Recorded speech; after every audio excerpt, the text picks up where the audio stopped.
Tout d'abord, bienvenue. Merci pour ce webinaire sur le thème de l'UF. Un petit mot avant d'attaquer le vif du sujet, un petit mot pour dire qu'est-ce que est ENTech et qui nous sommes, ceux qui parlons, à savoir Nicolas et moi-même. Donc ENTech, c'est une plateforme mise en place par Nalis, un outil de réseau et de facilitation qui a pour objectif de développer la communauté d'expertise. Alors, le principe est de faire ça à travers des événements. Aujourd'hui, ces événements sont virtuels. On espère que demain, ils seront physiques et que ce sera des échanges plus directs. Du coup, pour pouvoir partager et faire du réseau, je vous invite éventuellement, quand vous repérez quelqu'un avec qui vous souhaiteriez éventuellement avoir des contacts par la suite, à utiliser le chat pour donner vos coordonnées et récupérer ceux des personnes. À savoir que le webinaire que vous avez ici sera disponible en replay par la suite. Voilà, ça c'est juste pour retrouver les infos que vous allez recevoir aujourd'hui. Qui nous sommes? Moi, je suis Yves Le Goff. J'ai rejoint Nalis en 2018 et je suis expert process. Ça fait plus de 13 ans que je travaille dans le secteur pharmaceutique en engineering ou dans les services techniques de maintenance. Et Nicolas, qui est avec nous, fait aussi partie des ingénieurs process de Nalis.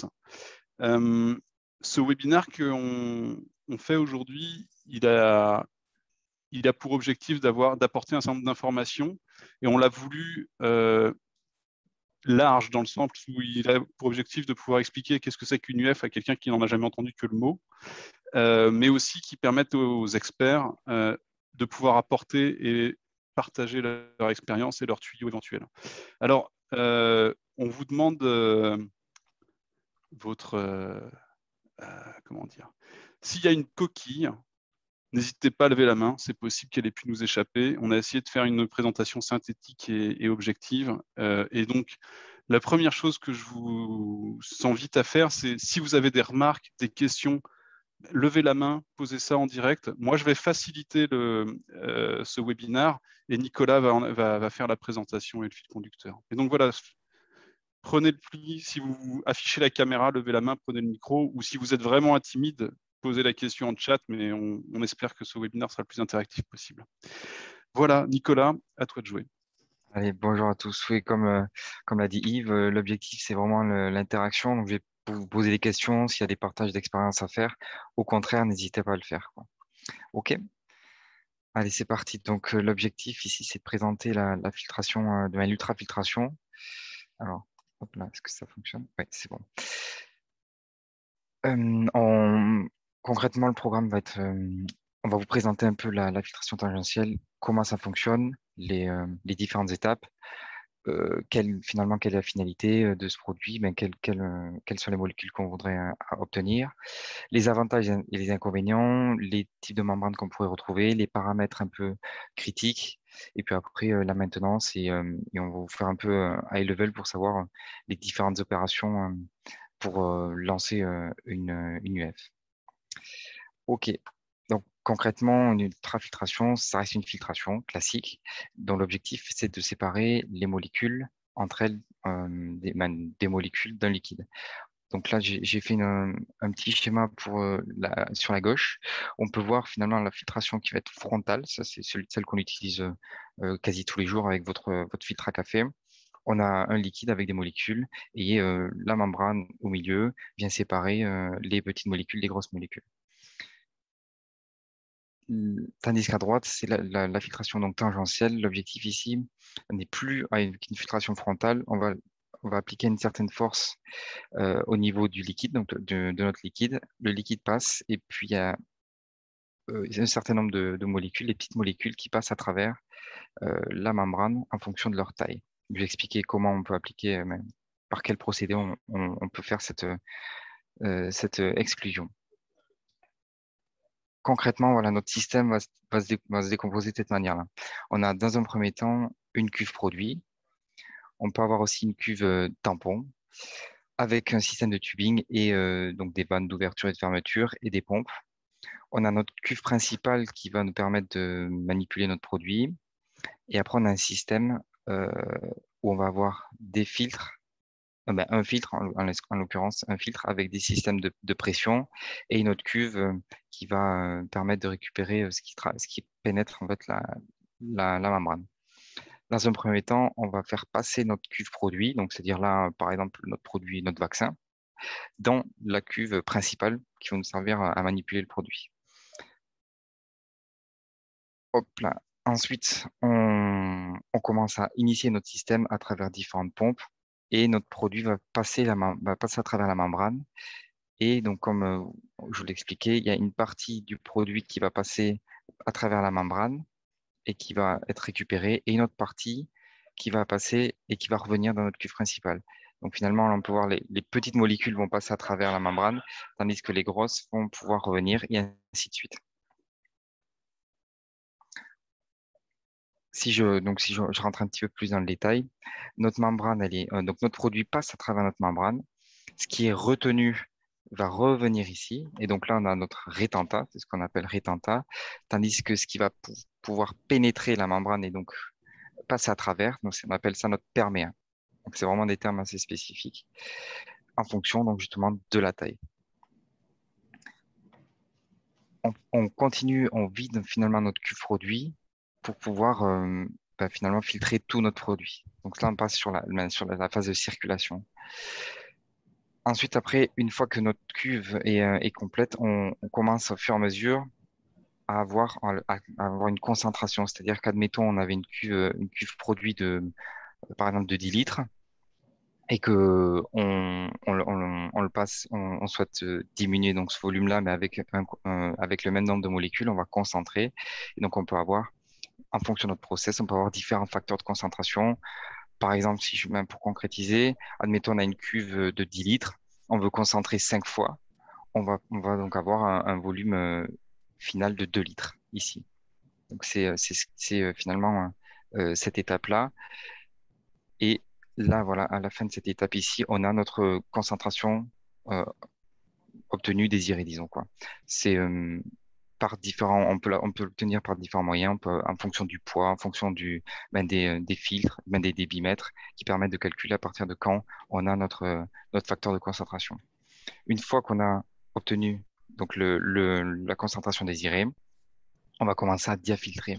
Ici, l'objectif, c'est vraiment de, de refaire circuler encore notre produit pour pouvoir encore à nouveau éliminer. Ce volume de diafiltration, il va dépendre aussi de notre facteur de concentration. Admettons, ici, on avait un facteur de concentration de 5 fois. Donc, si je reprends notre exemple de 10 litres, on repasse à 2 litres. On va, et admettons, on veut mettre un volume tampon de 5 fois notre volume. Généralement, c'est à peu près entre 5 et 8 fois. Notre volume de concentration va être très, très important puisqu'on va devoir faire x5 à chaque fois. Donc, typiquement, je reprends le même exemple. On part de 10 litres. On a concentré 5 fois, donc on a un volume de 2 litres. Et notre volume, et si on veut diafiltrer 5 fois, il faut qu'on ait 5 fois 2 litres. Donc, c'est à chaque fois des volumes qui vont être très importants. Tout simplement parce qu'il va avoir un impact sur le temps de process et aussi il va avoir un impact sur les prix des produits, puisque les produits quand même ont un coût quand même. Et une fois qu'on a atteint notre diafiltration, notre volume de diafiltration, soit par le poids de notre tentacle, soit par le poids ici, on obtient notre produit qu'on souhaite, qu'on désire. Si je résume, on a notre produit initial, qui est, admettons, là pour contextualiser, on a notre lait, qui est finalement notre cuve produit qu'on a transvasé. Parfois, il peut y avoir le tampon, mais parfois pas. On a notre cuve ici, on fait circuler et on obtient en rétentat, donc c'est-à-dire ce qui est retenu par notre filtre, c'est-à-dire à chaque fois ce qui est recirculé, on obtient du lait concentré. Là, typiquement, ça va être nos protéines, puisque c'est des grosses molécules. Et en perméa, ce qui pénètre la membrane, donc c'est-à-dire cette cuve-là, on obtient à peu près de l'eau, quoi. Là, en l'occurrence, si vous avez des exemples, n'hésitez pas à nous partager vos retours, vos retours d'expérience sur ces produits-là. Je sais pas, je continue. Après, vous me dites. Peut-être juste, excuse-moi Nico, je vais Oui, juste vas-y, une vas-y. petite rapidement.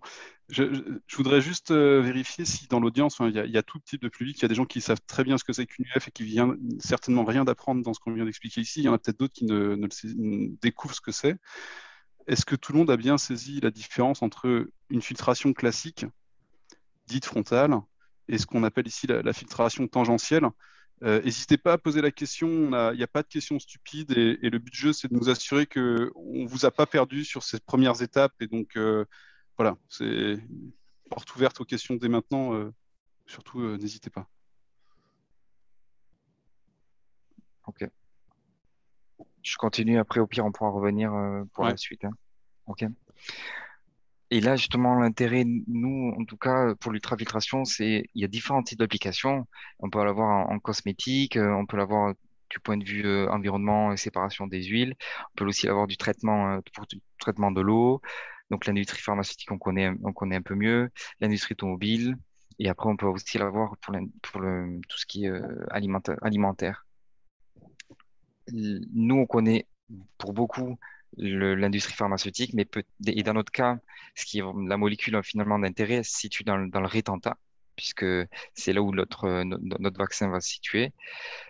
Peut-être que dans d'autres utilisations, ce sera le perméa. Vraiment, c'est à chaque fois dépendant de ce qu'on recherche. Et nous, on n'a que de l'expérience en industrie pharmaceutique, mais si dans l'audience, il y a d'autres personnes qui ont de l'expérience dans diverses industries, au contraire, partagez-nous.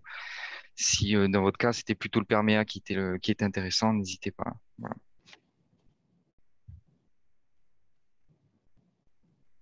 Ok. Bon, j'avance alors. Oui, Moi, moi, j'ai la même expérience que vous. Je suis Joanne, pardon. bonjour. Bonjour. J'ai aussi travaillé sur l'UF en industrie pharma, mais plutôt sur du plasma humain pour concentrer les facteurs de coagulation. Par contre, moi, ce qui m'étonne, c'est que quand vous parlez du process, vous dites ultrafiltration et diafiltration. Oui. Et en fait, moi, dans mon process, je ne diafiltrais pas forcément. eh ben, c'est un très bon exemple, Joanne, en fait, parce qu'en fait, ça montre bien que donc, ce qu'on voulait faire ici, c'est peut-être déjà revenir sur le principe de dire que ce qu'on explique ici, c'est ce qu'on appelle une filtration tangentielle Mm. et qu'il y a plein de cas différents dans la filtration tangentielle. Donc, ce qu'on a le plus souvent, c'est l'UF. Et effectivement, l'UF, c'est en fait parce qu'on parle de ultra-filtration, on devrait dire ultra-filtration tangentielle. Donc, c'est une question de taille.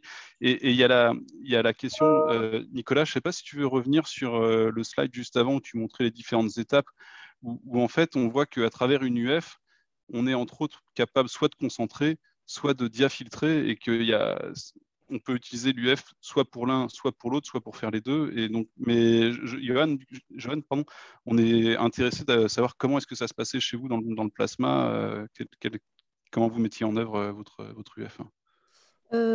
En fait, enfin là, c'était, on va dire, des plus petits volumes, donc on n'était pas forcément en cuve, mais on était plutôt en seau et en petites cassettes.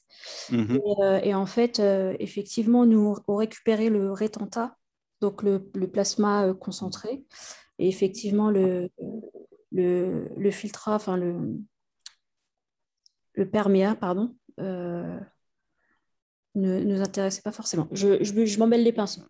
Non, mais en fait, donc ce que je comprends, Johan, c'est que typiquement dans votre processus, on part de plasma. Il n'y a pas Oui, spécialement d'impureté dans votre plasma, on veut juste le concentrer. tout Et à donc, fait. on n'a pas besoin de faire cette étape de diafiltration parce qu'il n'y a pas dans le produit des impuretés qui doivent être éliminées. Et donc, il n'y a pas besoin, entre guillemets, de rincer le produit à travers des volumes. Donc, c'est typiquement, ben voilà, merci beaucoup pour l'intervention parce que ça donne un nouvel exemple. Nicolas et moi, on a plus une expérience d'UF à travers des systèmes de purification où on utilise à la fois la concentration et la filtration, mais là c'est un très bon exemple où on fait juste la concentration. La concentration et on gardait le rétenta et on ne regardait pas le perméa. C'est ça. Excellent. Merci beaucoup pour l'intervention. S'il y a d'autres exemples de cas process, n'hésitez pas à prendre le micro direct, hein, surtout. Et Nicolas, ouais, eh vas-y, ben, je vais ouais. continuer. Je vais continuer.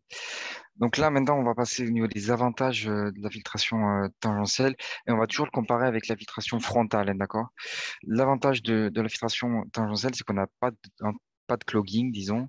On a une qualité qui est constante puisque bon, c'est quand même très mécanique et c'est rapide et efficace puisque justement avec la filtration frontale, on va vite saturer les pores du filtre et donc on va avoir finalement une courbe comme un peu sur la droite où on va vite saturer et en volume filtré, on va plus pouvoir filtrer tandis que avec la filtration tangentielle, on va pouvoir finalement avoir un débit de filtration qui va être plus important.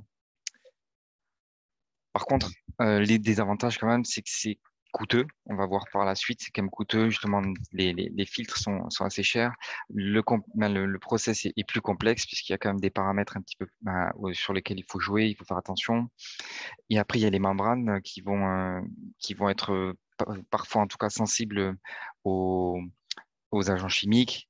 Il y a parfois qui vont être sensibles aussi à la pression, sensibles à la température, vont pas avoir les mêmes en fait, propriétés et caractéristiques en fonction de différents paramètres.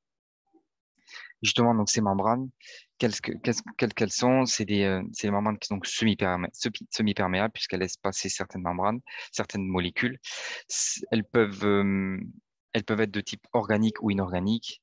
Les organiques, ça peut être en cellulose, en polymère ou inorganique, ça peut être de la céramique, du tungstène ou de l'acier inoxydable. Là, je vous ai mis des illustrations de différentes membranes pour voir à peu près comment c'est fichu en, en zoomant.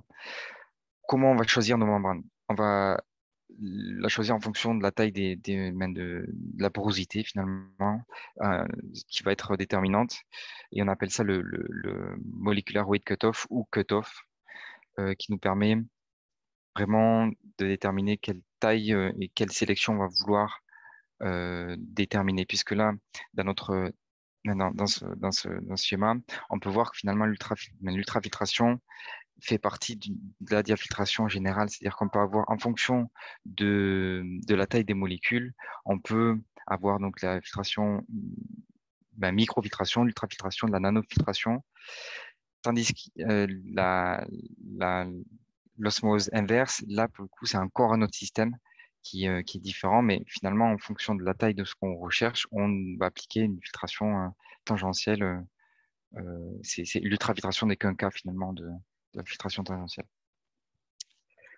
Ensuite, après, on va choisir notre membrane en fonction de notre taille, puisque, comme l'a dit Johan, les volumes vont jouer clairement sur la taille de la membrane et sur le temps aussi de notre process.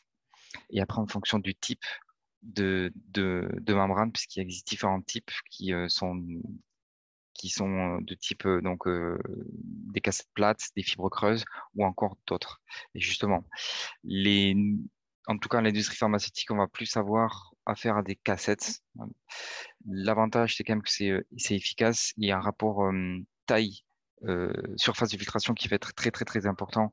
Parce que là j'ai pris ce schéma où finalement, on a notre feed qui arrive et à chaque fois, on a donc le feed peut passer et on a vraiment une surface d'échange qui est très, très, très importante et donc qui permet finalement une surface d'échange et une filtration qui est beaucoup plus efficace. Par contre, le désavantage, c'est que ça a un coût, puisque ces membranes-là vont être efficaces un certain temps et il va falloir les changer régulièrement. Là, je vous ai illustré un skid, donc c'est-à-dire le, le support qui permet, avec la membrane au milieu, qui permet de, de faire passer le feed dans l'équipement ultrafiltration. On va aussi avoir des fibres creuses. L'avantage des fibres creuses, c'est qu'on peut disons qu'on peut avoir des systèmes de pompage des vitesses de pompe qui vont être plus importantes. On n'a pas de sensibilité au niveau du pH et on peut faire un backflush. Donc ça, c'est un avantage. Par contre, c'est quand même sensible aux contraintes puisqu'elles elles peuvent casser et on a aussi un coût qui va être très important puisqu'il faut à chaque fois régulièrement les changer aussi. Pareil, donc à droite, on a un skid qui vous présente finalement à quoi ça ressemble. Donc, c'est vraiment des fibres creuses et on a une porosité qui est à chaque fois donc, choisie en fonction du produit qu'on veut ultrafiltrer. On a d'autres types de membranes que Yves ou moi n'avons jamais eu à faire. C'est des membranes spirales et céramiques. Si là, dans l'audience, vous avez utilisé d'autres membranes, au contraire, exprimez-vous si c'est quelque chose que vous connaissez. peut-être que Johan, peut-être que voilà, vous avez utilisé peut-être, je pense, des fibres même plutôt cassettes, je pense, mais Moi, j'étais sur cassette. Ouais, oui, voilà. Ok, ok. Moi, je continue, puis après, si la personne peut se manifester, il n'y a pas de problème. Euh, Quels sont finalement les paramètres au niveau de l'ultrafiltration où il faudra faire très attention? C'est la TMP, donc on appelle la pression transmembranaire. Finalement, la TMP, je recontextualise un peu notre schéma. On va avoir notre cuve remplie de notre produit qui nous fait passer, qu'on fait passer dans les tubings. On a notre membrane qui va sélectionner nos cellules, donc euh, les cellules qui pénètrent la membrane sont donc dans le perméa, et puis après, les plus grosses qui vont revenir et recirculer. Finalement, la TMP, ça consiste à faire la moyenne entre ce qui rentre et ce qui sort, finalement. Donc, c'est la moyenne la moyenne des pressions entre la pression entrante et la pression sortante, moins ce qui sort, finalement, quoi. Et ça nous permet vraiment de voir la pression appliquée dans la membrane. Comment on peut jouer sur cette TMP? C'est simple en fonction du débit, en fonction de la taille des tubings qui arrivent et en fonction de la pression. Mais finalement, en production, nous, on va beaucoup utiliser les pompes, la vitesse de pompe, et après, au niveau des pressions qui vont souvent être automatisées dans les recettes et gérées par des PCV, des pressure control valves, du perméa et du rétentat. Ce qui est important dans cette TMP, c'est que si elle est mal gérée, on peut avoir finalement une accumulation de protéines sur la membrane. Et ça, pour le coup, c'est pas bon du tout. Et cette accumulation, on appelle ça une polarisation. Donc, c'est la formation vraiment une concentration très importante de, en tout cas, même de protéines, de cellules qui vont s'accumuler autour de la membrane et qui peuvent donc l'obstruer. Là, sur le schéma de gauche, on peut voir une membrane. Donc là, on a notre membrane qui est simulée ici et on a différentes cellules. Là, on a une membrane qui n'est pas polarisée, mais c'est pas optimisé dans le sens où on pourrait filtrer plus rapidement et plus de cellules.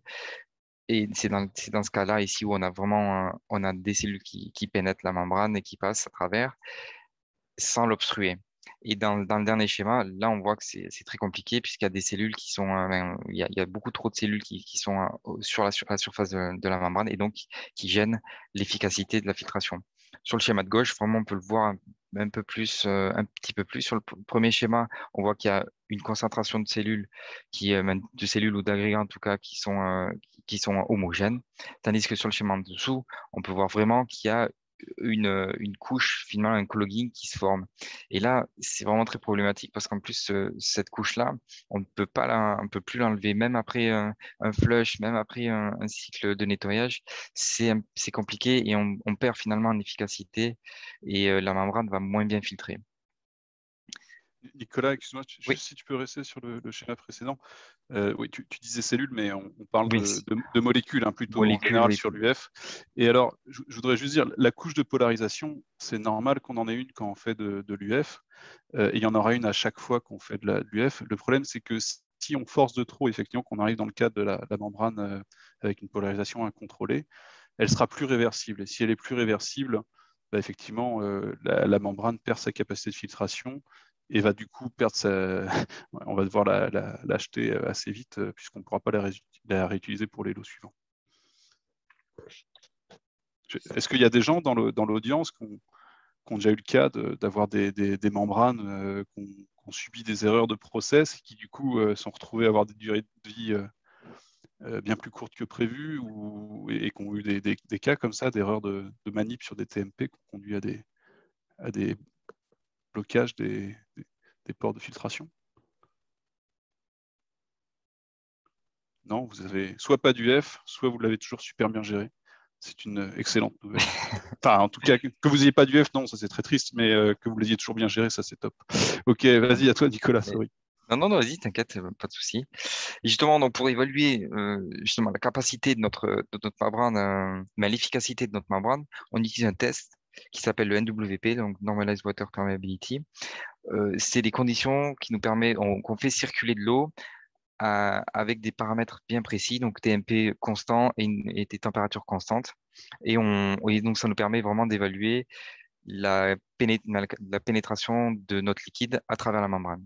Et, et finalement, euh, on va toujours comparer, on va mettre en place notre membrane et on va faire un NWP dès la première membrane, avant même l'utilisation pour voir quelle est sa capacité. Et celle-ci, on va le comparer à chaque fois, après chaque cycle, mais après chaque lot, on va dire, après chaque lot, on va pouvoir comparer notre efficacité. Et comme l'a dit Yves, on n'a pas le choix, on va obligatoirement obstruer ses pores, mais à une certaine vitesse, quoi. Ce NWP permet d'évaluer donc ce recovery.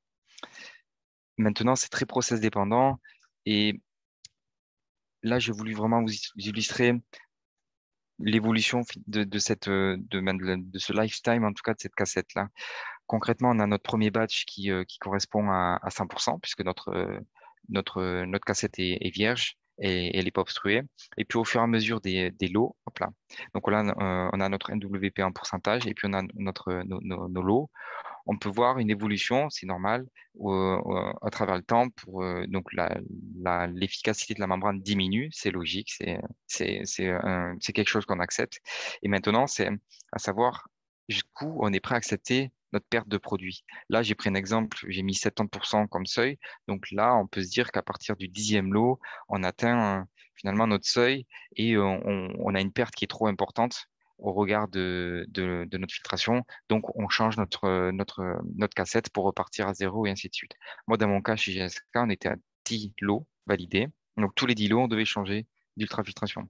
Dans certains cas, je ne sais pas toi, Yves, mais on était plutôt sur 20, 25. C'est vraiment très process dépendant. Ouais, oui, moi j'ai vu des cas où les UF faisaient un batch et des cas où les UF faisaient 200 batchs. Par Voilà. contre, je vois que j'ai raté une question dans le chat. Il y a Ou qui nous demande quel est le diamètre du filtre dans ce cas. Mais alors, je ne sais pas à quel moment où Ah, peut-être, c'est peut-être cette question a été posée. Et donc, si diamètre. vous voulez prendre votre micro et nous expliquer cette question, on peut essayer d'y répondre. Bon. Bonjour. Ah, bonjour. Oui, c'est par rapport au diamètre du but. Donc, dans l'exemple du lait, Je reviens. Hop là. ouais. Oui. Donc, c'est ici, par rapport au filtre, le diamètre, dans ce cas, c'est combien? C'est en micromètres, quoi, exactement. Je pense que du coup, le plus parlant pour répondre à cette question, donc c'est la taille du. Ok, on ne parle pas des diamètres de piping du skid, on parle des diamètres du port de la membrane. Voilà, merci Nicolas. En fait, la plupart du temps, si vous regardez sur les bouteilles de lait, il est souvent écrit qu'elles sont. Attendez, j'allais dire une bêtise. Souvent, elles sont dites ou elles sont microfiltrées, mais quand elles sont microfiltrées, c'est juste pour retirer les bactéries. Donc ça, si vous achetez pas du lait Mm. UHT pasteurisé, elles sont microfiltrées, mais elles ont juste pour objectif Ouais. de retirer les bactéries et de garder tout le lait, hormis les bactéries, donc autant les lipides que les protéines du lait. Et alors, si on veut séparer du lait les protéines et l'eau, on va plutôt être dans le cas de l'ultrafiltration dans ce cas-là. Ouais. Moi aussi, je travaille pour la filtration dans les tests microbiologiques Ouais. sur membrane. Donc, on travaille sur 0,22 micromètres. Mhm. Je voudrais savoir si c'est le même cas pour l'ultrafiltration dans votre exemple, quoi. Ben, donc vous, 0,22 typiquement, c'est ce qu'on appelle enfin vous êtes sur de la filtration frontale, a priori. Ouais. L'UF, en fait, c'est ce qu'on voit sur la diapo montrée par Nico. Alors Nico, j'ai pas la souris sur ton écran, mais on voit que ça va de entre Voilà. 0,01 jusqu'à 0,1. Et donc le 0,22 est inclus là-dedans. Et donc en fait, dans l'UF, il y a plein de cut-off possibles, donc de diamètres de port possibles, et ça va de la gamme qui est montrée ici sur ce graphe, depuis, donc ça doit être du 0,05 micron jusqu'à 0,1 micron. Et donc, effectivement, entre les deux, si on peut l'utiliser pour s'assurer que les bactéries ne passent pas, si on veut utiliser ça pour garantir qu'on a éliminé tout risque de contamination bactérienne de notre lait. Et justement, merci beaucoup pour le retour. Avec grand plaisir. Et merci pour Ouais. la question et désolé de ne pas l'avoir posée. C'est pour ça, n'hésitez pas à prendre le micro direct, hein, pas de souci. Oui, j'ai un problème dans le micro, c'est pour ça. Ah, Bon, ok, super. Merci pour la question. avec plaisir. Donc oui, donc je reviens moi sur mon graphe. Donc tout ça pour vous dire que finalement c'est vraiment très process dépendant et que nos cassettes, en tout cas oui, l'efficacité des cassettes vraiment dépend de notre process, dépend de la taille du type de cassette et de nos produits. Ça c'est vraiment évalué en fonction de chaque produit lors de l'industrialisation. Ouais. Ensuite, après, en termes de maintenance, on va avoir vraiment des joints des filtres, on va avoir des valves, on va avoir des capteurs de pression qui vont être importants, notamment pour la TMP. Et après, en termes de membrane, c'est ce qui est, c'est hors du scope puisque c'est quelque chose qui est validé. Donc, tous les X lots, on change la membrane, quoi. Après, là, c'est vraiment pour vous montrer un peu en high level comment l'ultrafiltration, on lance une ultrafiltration, c'est quelque chose de très générique, ça dépend vraiment des process, quoi. Mais on commence souvent par un flush, on fait un test d'intégrité des filtres. On peut commencer à initier avec une solution de tampon pour justement commencer à mouiller les filtres. Et après, on peut faire notre première concentration. On peut diafiltre. Donc, notre première concentration, donc, c'est-à-dire on part de 10 litres, on refait, on essaie d'avoir 2 litres, par exemple, en concentrant à 5 fois. Et puis après, on rediafiltre. On peut faire un process diafiltration pour encore de nouveau évacuer les impuretés de notre process. On peut en refaire même une deuxième. Et puis là, après, on récupère notre produit et on fait un cycle de nettoyage. On peut refaire un test d'intégrité en fonction c'est très process dépendant. Et de là, après, on fait notre NWP pour évaluer notre comment dire, la capacité de la membrane à la fin de notre process. Et puis après, on peut mettre stockage. Le stockage, il peut être souvent sous agent chimique pour éviter justement les filtres ne doivent pas être séchés, donc il faut qu'ils soient sous liquide, sous agent chimique. Voilà. Johan, est-ce que ce schéma vous parle? Alors, typiquement, si on est dans votre cas, il n'y avait pas la partie process diafiltration. Vous Oui. retrouviez ce schéma-là, vous étiez dans d'autres sens, parce qu'on sait que selon les process, ça ne se reproduit pas toujours exactement dans les mêmes étapes. Donc, moi, je suis intéressé de savoir comment c'était dans votre cas. Du coup, moi, dans mon cas, effectivement, moi, je retrouve déjà le flush, ça c'est certain.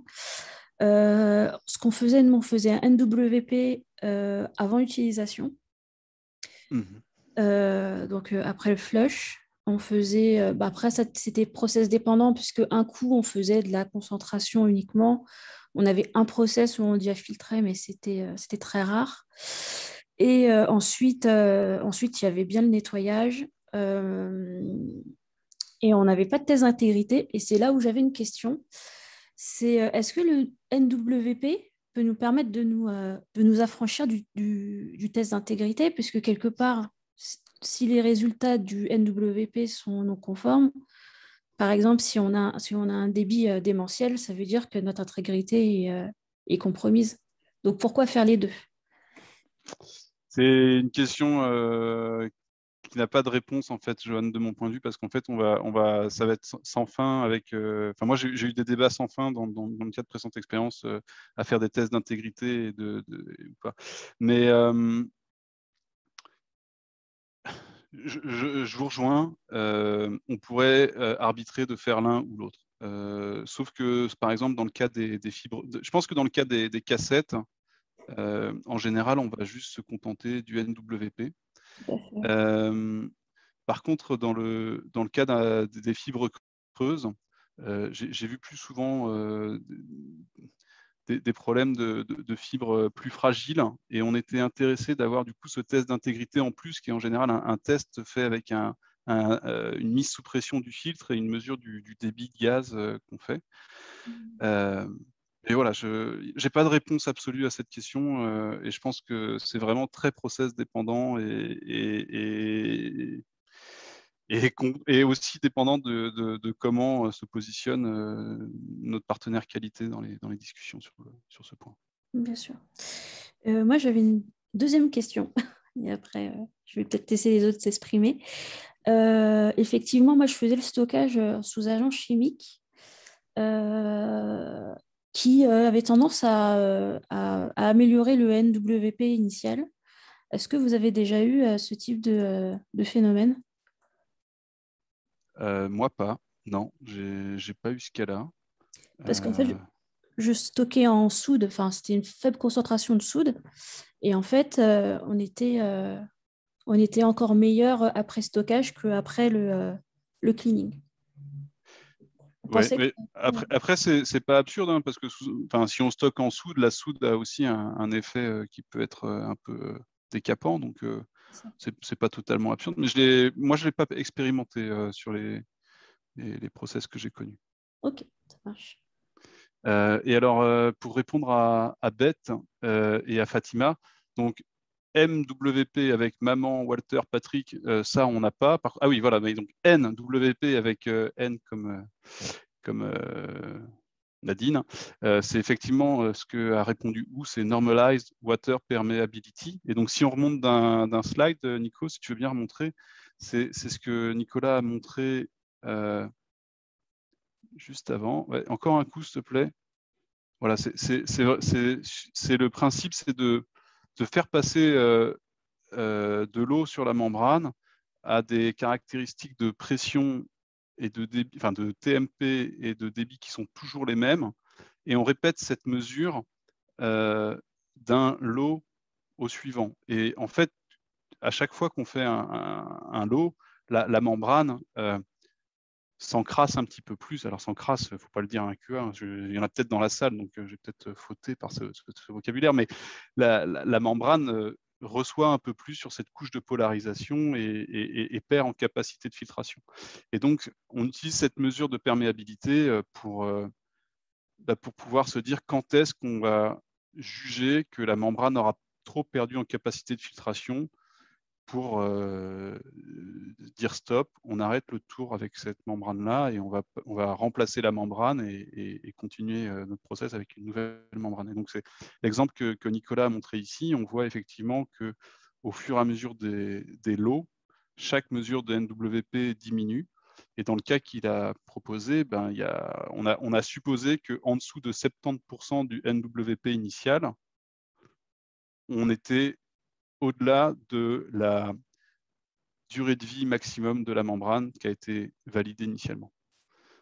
Voilà, j'espère que ça répond à la question. Si pas, prenez le micro, redemandez-nous avec grand plaisir. Et si quelqu'un trouve qu'il a une autre vue sur ce que c'est que le NWP, je suis aussi preneur de C'est vous très fournir. business dépendant aussi. Il faut se dire que le coût d'une cassette est élevé et le coût de perte de produit aussi est élevé. Et je pense que il y a- c'est vraiment Ouais, c'est une balance entre les deux. En fait, de mon expérience, le NWP ne va pas changer euh, le fait que, enfin, la membrane ne va pas laisser des grosses molécules, laisser passer des grosses molécules dans le rétentat qu'elle n'aurait pas dû passer. Par contre, les temps de process vont être de plus en plus longs.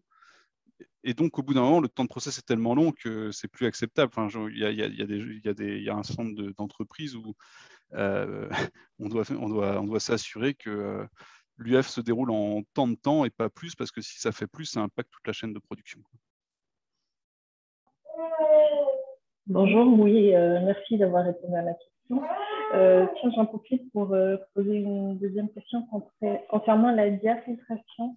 Est-ce que vous recommandez un cycle, un nombre de cycles standard à lancer en fait pour réussir à se débarrasser de la molécule qu'on veut éliminer Non, en fait, on ne peut pas vous le recommander, Bête, parce que ça fait partie de la validation initiale du process. Donc, en général, quand on est, moi, je travaille très souvent à un niveau industriel, mais je reçois, quand j'installe des nouvelles installations, j'ai reçu des caractéristiques qui décrivent le process et qui me disent, vous devez mettre en place un système avec tel cut-off et le nombre, on me donne les paramètres de concentration que je dois mettre dans la première concentration, potentiellement dans la deuxième concentration, et le nombre de diafiltration, il est imposé, il m'est décrit au début, quoi. Mais il est le résultat, en fait, d'un nombre de tests labo qui a été probablement très nombreux. Ah d'accord, ok. Donc ça dépend du projet, de la molécule et tout. Je vous Ouais. remercie. Avec grand plaisir. Avec grand plaisir. Nico, je ne sais plus si on est arrivé. Moi, on est arrivé au bout, hein. On est arrivé au bout, donc s'il y a d'autres questions, au contraire, on les prend. Et sinon, on Oui, peut. Oui. bonjour, donc Yasmina ici. J'avais quelques questions par rapport à l'ultrafiltration. Enfin, c'est plus pour savoir dans quel cas ça pourrait être applicable. Enfin, quel est vraiment genre, comment dire, genre l'intérêt et si du coup c'est potentiellement applicable, un peu comme avait été posée la question, à tout ce qui est filtration stérilisante et filtration pour diminuer la charge bioburden. Oui, alors tout à l'heure, j'ai donné l'exemple du lait. Pour éliminer les bactéries, c'est de l'agroalimentaire dans l'exemple que j'ai donné.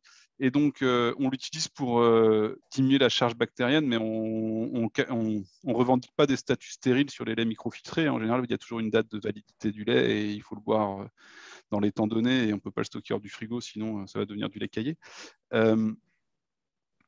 À ma connaissance, on n'utilise pas l'ultrafiltration pour remplacer des filtrations stérilisantes ou des filtrations 0,22 microns, du moins pas dans le life science. Enfin, moi, je n'ai jamais connu ce cas d'expérience.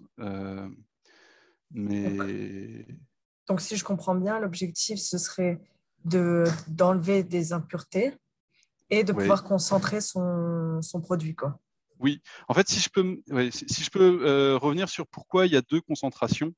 En fait, le principe, c'est que quand Nicolas, tu sais remonter sur tes premiers slides qui montraient le tout premier, s'il te plaît. Voilà, celui-là. Ce qu'on voit sur le slide de droite, là, la diapo de droite, c'est que les molécules qui sont au-dessus de la membrane, il y a les grosses et les petites ensemble, et elles courent le long de la membrane. Et puis, une partie du liquide va traverser la membrane. Et en fait, la concentration en petites molécules, elle est la même juste au-dessus et juste en dessous. Puisque la membrane ne retient pas les particules bleues, et donc il n'y a pas de rétention à cet endroit-là. Et donc, ce que je veux expliquer ici, c'est que si on travaille à un très faible volume, donc à une grosse concentration de liquide, je vais avoir besoin dans l'étape de diafiltration de passer beaucoup moins de liquide de rinçage, donc beaucoup moins de volume de diafiltration pour m'assurer d'avoir éliminé toutes les petites molécules bleues à travers. Donc c'est pour ça qu'il y a cette première concentration qui en général précède l'étape de diafiltration qui, elle, sert à éliminer les particules bleues. Et alors pourquoi il y a une étape de seconde concentration? C'est parce que souvent, on utilise l'ultrafiltration pour donner une concentration exacte qui permet aux étapes process qui sont en aval de l'ultrafiltration de fonctionner dans un range bien précis. Par exemple, dans le cas des vaccins, on utilise souvent l'UF pour retirer des composants qui ont été ajoutés dans le process pour des étapes. Enfin, moi, je me souviens d'un process où on retirait le formaldéhyde qui était dans le vaccin grâce à ça. Et puis, juste à la fin de l'UF, une fois qu'on avait retiré le formaldéhyde, on pouvait ensuite amener la concentration en antigène à une valeur déterminée pour pouvoir ensuite préparer l'ampoule finale et avoir la bonne concentration dans la seringue qu'on va injecter au patient. Voilà. Est-ce que c'est plus clair? Pourquoi est-ce qu'il y a une concentration d'abord, une diafiltration, puis une deuxième? Oui, en tout cas, merci pour vos explications. En effet, c'est plus clair pour moi. J'avais une dernière question, plus par rapport aux filtres eux-mêmes, de savoir si, enfin, de quelle manière, en fait, est-ce qu'ils étaient stérilisés? Alors, les UF stériles, ça existe, mais c'est super compliqué. Okay. Et donc, la plupart du temps, 95% des UF que vous croiserez voient passer du cleaning in place, mais ne voient pas passer de stérilisation in place. Si je commence à rentrer sur le cadre de la stérilisation en place, très, très rapidement, on peut stériliser avec des produits chimiques, mais souvent, ça pose des problèmes cancérigènes de santé pour les opérateurs.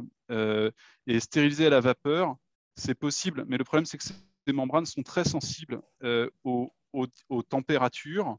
En tout cas, dans la fibre creuse, c'est très sensible aux températures et c'est très sensible aux différences de pression entre l'amont et l'aval de la membrane. Et du coup, on risque très, très vite d'abîmer les membranes et de réduire leur durée de vie. Ok, bah, merci en tout cas. Avec grand plaisir. Mais voilà, s'il y a d'autres questions, si quelqu'un a d'autres expériences d'UF qu'il a lui-même utilisé dans un process, moi je suis preneur d'écouter d'autres partages d'expérience. C'est encore Joanne. J'ai une petite question pour avoir votre avis.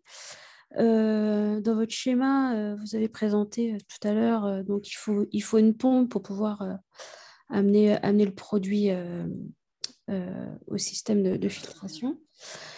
Voilà.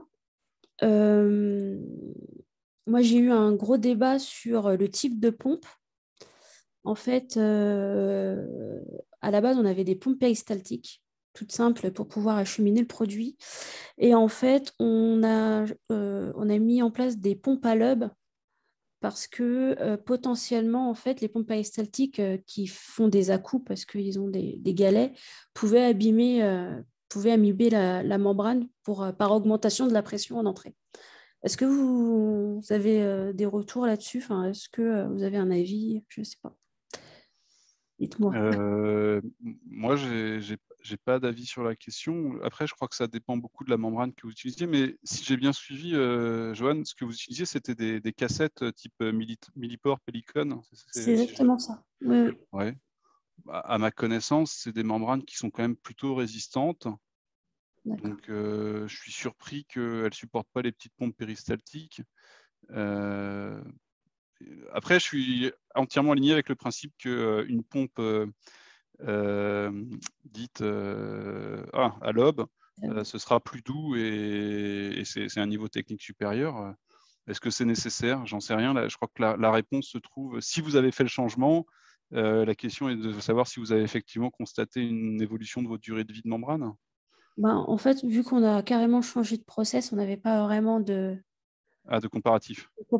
Donc c'est pour ça que je pose la question, parce que voilà, moi j'étais plutôt à me dire que la pompe péristaltique, ça allait très bien. Mais je suis pas certaine, je ne peux pas mettre mes deux mains à couper qu'elle n'avait pas d'impact sur les membranes. Ouais, je ne sais pas répondre plus que ça. Si ce n'est qu'en théorie, la Pelican, Pelican et les pompes péristaltiques, oui, je l'ai déjà vu, ça m'a pas. Par exemple, dans votre process, Joanne, combien de batchs, combien de process. Attendez, je vais reposer la question.